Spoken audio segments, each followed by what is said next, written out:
है जो हमें बर्बाद करने पर अड़ी है।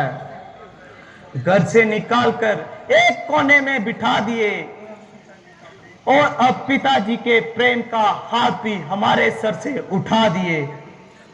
यतीमी यतीमी सदा के लिए हमारी मेहमान बन गई और अब तो जिंदगी भी बाबिले जान बन गई।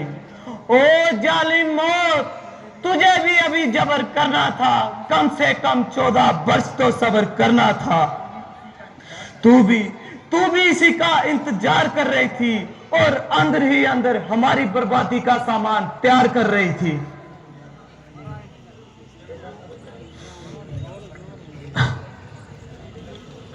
बेटा सब्र करो, अब रोने धोने से कुछ नहीं बनेगा।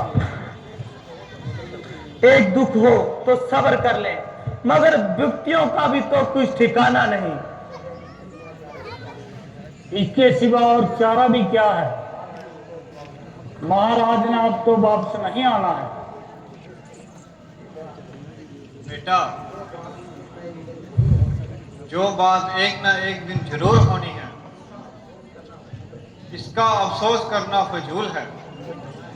जो बना है वो जरूर टूटेगा और जो गड़ा है वो जरूर फूटेगा।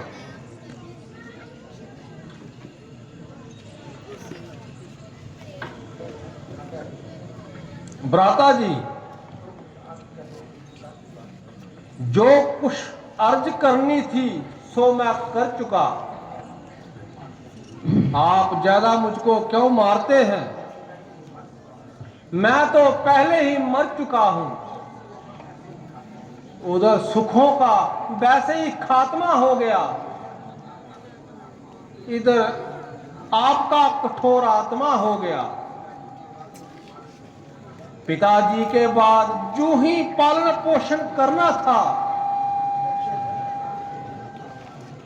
अगरचे भरत आपके दिल मुकाबला में बात करते हुए भी शर्माता था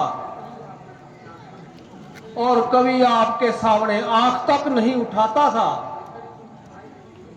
मगर इन आए दिनों की मुसीबतों ने मारकर चकनाचूर कर दिया और मुझको ऐसी गुफ्तगू करने को मजबूर कर दिया। मगर मैं इस गुस्ताखी के लिए आपसे मुआफी का ख्वास्तेगार हूं। उम्मीद है आप मेरी गुस्ताखियों को नजरअंदाज फरमाएंगे और तख्त अयोध्या को और अपने कदम मुबारक से फिर से सजाएंगे। आज नहीं प्यारे भरत, इसके बाद एक और सीन है, उसके बाद नहीं आज तुम्हारा प्रेम जो कुछ मेरे साथ है उसे मैं बखूबी पहचानता हूँ और तुम्हारे दिली मुद्दा को बखूबी पहचानता हूँ। शास्त्रों की आज्ञा और धर्म की पाबंदियों से मजबूर हूँ, इसलिए 14 वर्ष के लिए तुम्हारी नजरों से दूर हूँ। अगर ऐसा ना करूं तो ना केवल सिर्फ मेरी आत्मा को कष्ट होगा, बल्कि पिताजी के पुनर्प्रताप हमारी बदौलत नष्ट होगा। बहुत अच्छा, आपका यही धर्म है तो भरत के लिए भी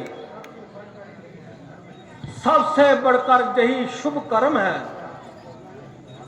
कि आपके चरणों में निवास करूं और खुद भी 14 साल के लिए वनवास करूं। मुझे तुम्हारी इस राय से इत्तेखिलाफ है, क्योंकि तुम्हारा ये ख्याल पिताजी की आज्ञा से सरासर खिलाफ है। वनवास का हुक्म सिर्फ राम के लिए था, ना कि तमाम के लिए था। अगर जय कहो कि लक्ष्मण क्यों साथ आया है, तो इसके लिए पिताजी ने कोई खास हुक्म नहीं फरमाया है। इसलिए जय अपनी मर्जी का मुख्तियार है, जय चाहे रहे, इसको इख्तियार है।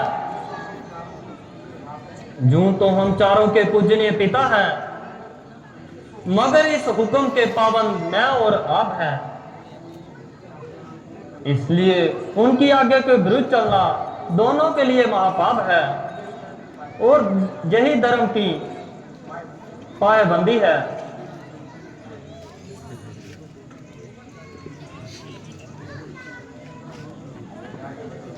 प्यारे भरत, परमेश्वर की कृपा से अब तक हमारा खानदान बिल्कुल बेदार रहा और दुनिया में एक रोशन चिराग रहा।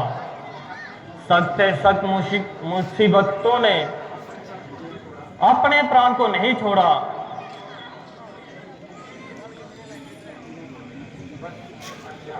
अच्छा भ्राता जी, जो हुक्म दे वह तो इंसाफ है।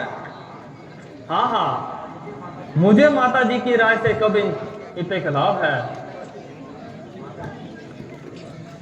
माता जी, आप हमारा इंसाफ कीजिए और इस मामला को साफ कीजिए। मेरे बच्चों, मेरी खुशी इसी बात में है कि तुम दोनों अपने अपने धर्म का पालन करो। बस ये फैसला बड़ा माकूल है। माता जी का हुक्म मुझे काबूल है। भाई, ये तुम्हारी भूल है, बल्कि माता जी का फैसला मेरे अनुकूल है, क्योंकि पिताजी की आज्ञा के विरुद्ध माता जी को आज्ञा देने का अधिकार नहीं और पिताजी की आज्ञा का पालन करना धर्म का पहला असूल है। माता जी, आप खुले लफ्जों में फरमा दीजिए और इस झगड़े को निपटा दीजिए। बेटा, तुम दोनों कौशल्या के नेत्र हो और मेरे होनहार पुत्र हो। बेहतर था कि तुम आपस में ही फैसला कर लेते और मुझे तकलीफ ना देते। अगर मेरे मुंह से ही सुनना चाहते हो तो मैं साफ लफ्जों में सुना देती हूँ कि 14 साल के लिए